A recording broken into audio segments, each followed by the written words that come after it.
There's just some very creative deaths in this, which the gore lover in me was really excited about when I saw. Oh, excuse me while I go through puberty.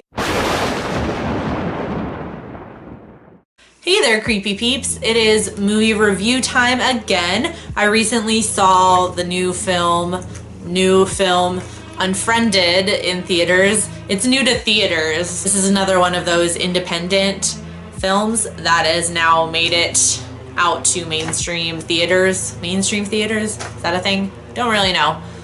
Made out to maybe commercial theaters is what I'm trying to say. I've started off this video splendidly. So for those of you that don't know, and how could you not, because honestly, the trailers have been everywhere.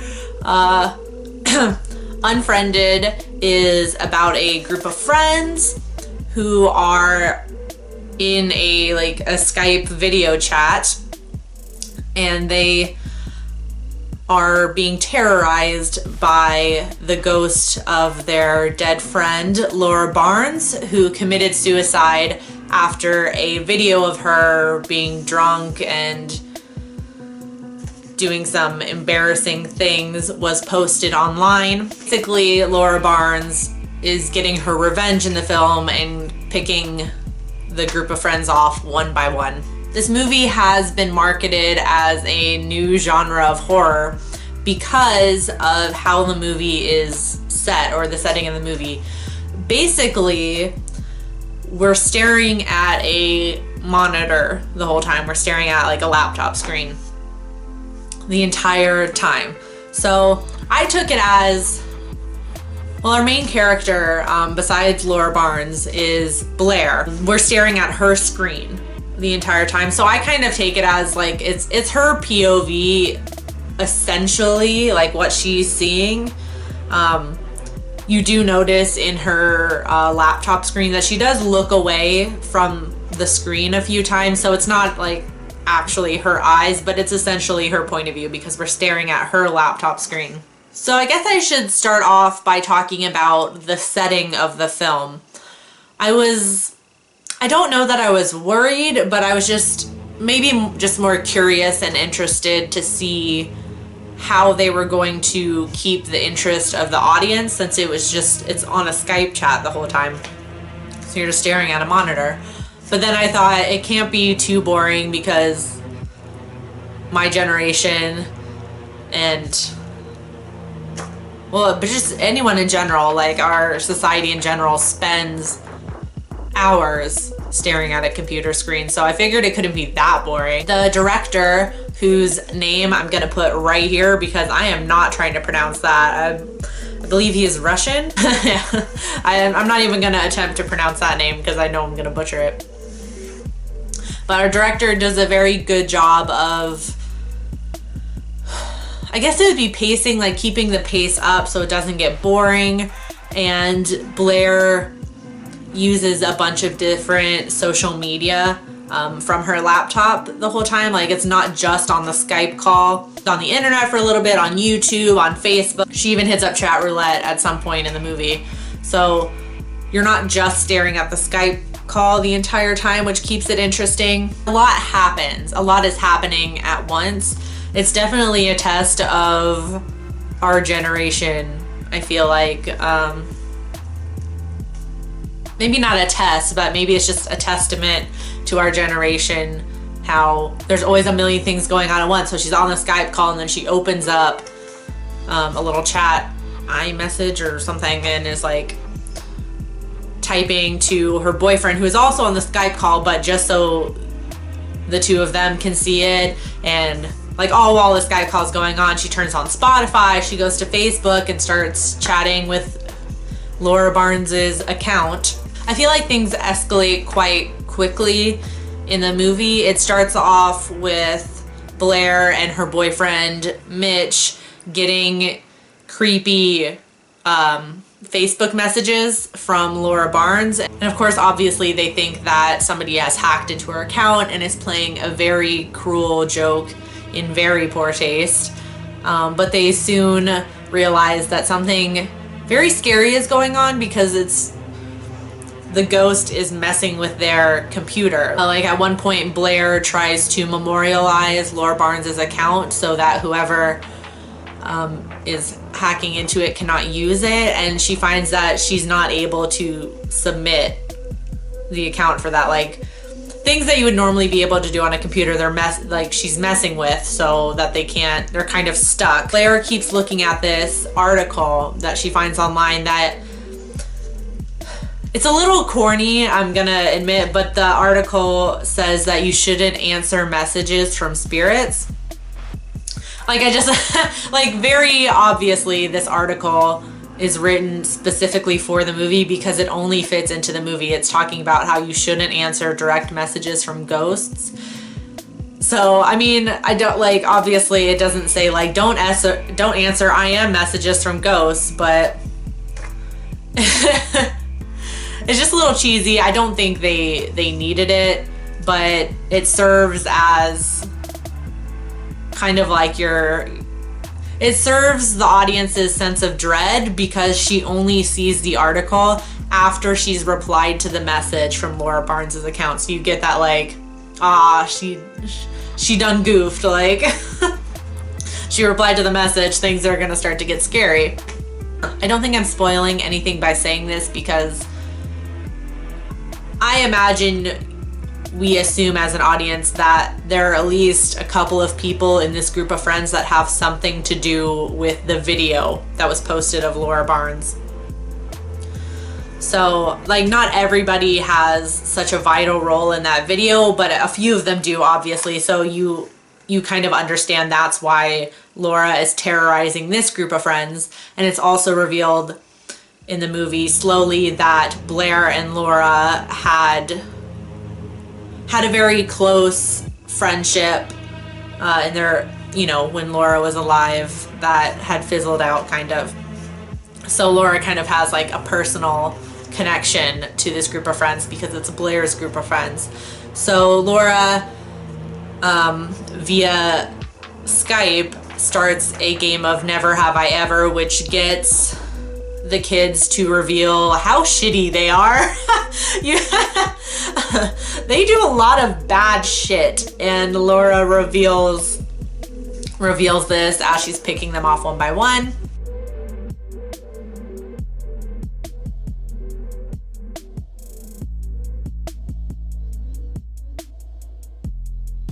So not all of them had something directly to do with that video, but while they're in the Skype call and while Laura is typing messages out via Skype to the group, Blair is also messaging her on Facebook. She's still in that little message board, or she's still in that Facebook conversation with Laura's account because they have that personal connection, I assume.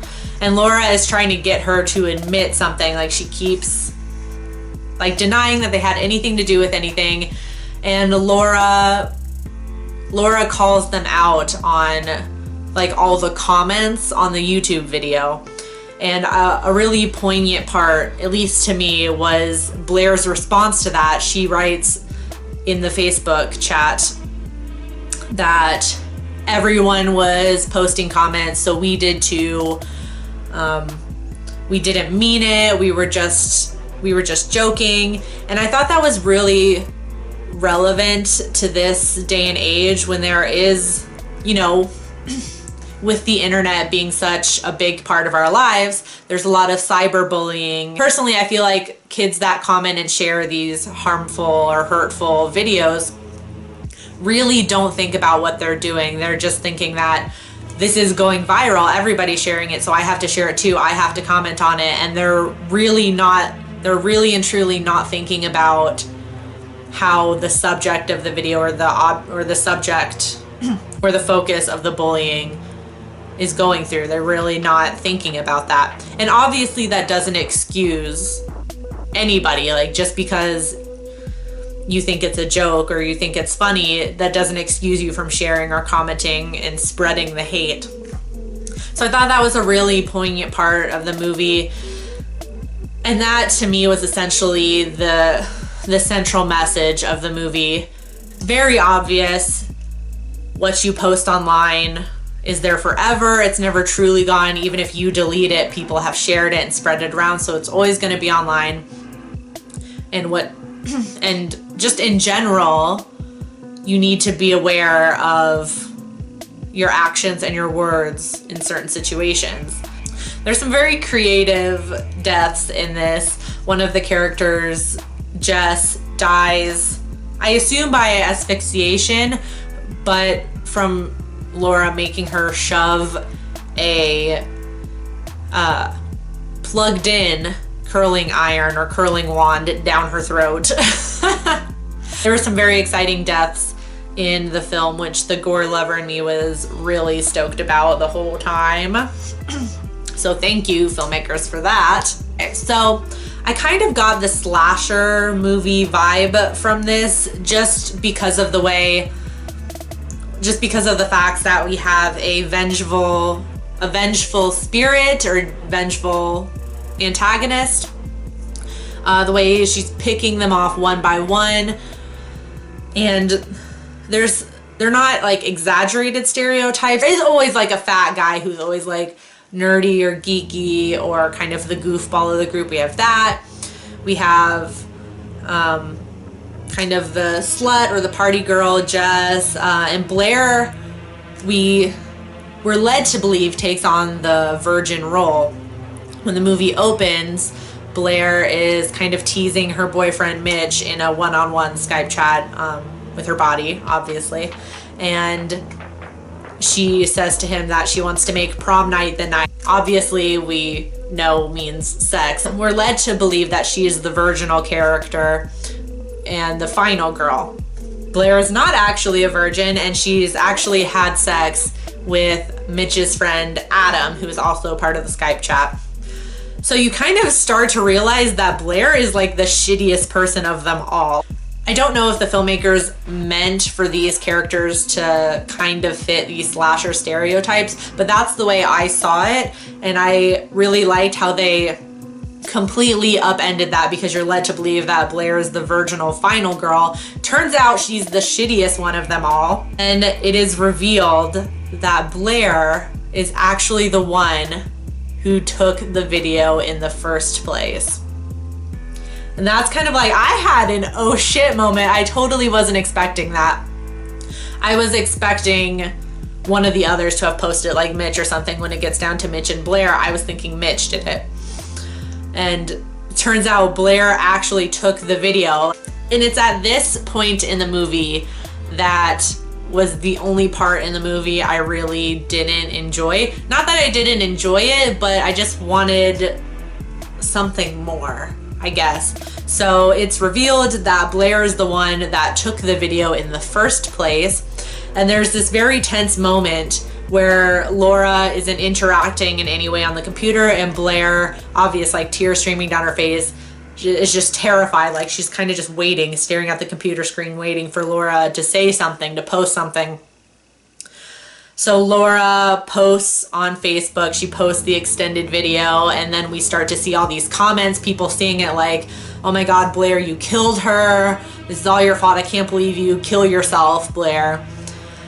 And then all of a sudden, the laptop screen slams down and you see like kind of a pair of ghostly hands like retract into the darkness, like she slammed the computer. And you're kind of just staring into this dark corridor, I guess. Another tense moment where you're just like, shit. Personally, I could have ended the movie there.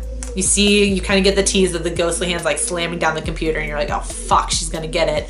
And then the part I didn't like is where you see kind of a crappily CGI'd ghost demon Laura Barnes like come at the camera, like at Blair, and then it ends.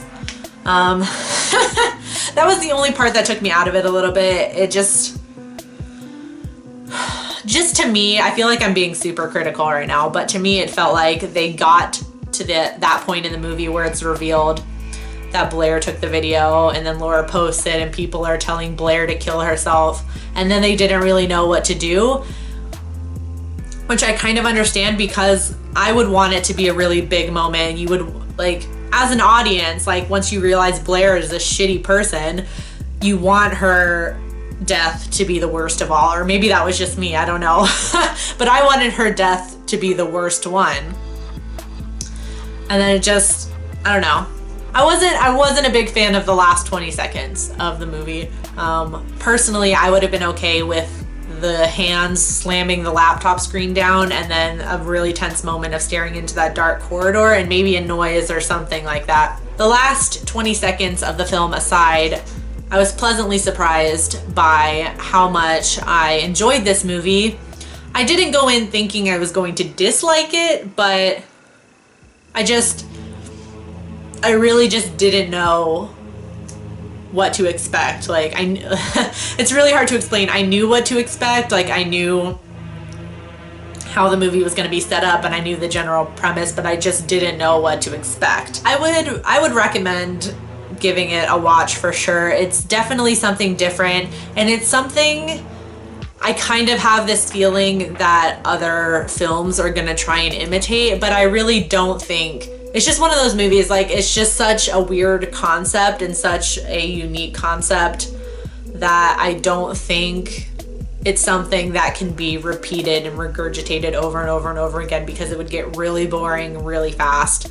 Because even though it's set like on the internet and there's a multitude of things you could do on the internet, I feel like there just isn't that much you could do to keep a film fresh and unique. So I feel like this is gonna kind of be a one-of-a-kind movie.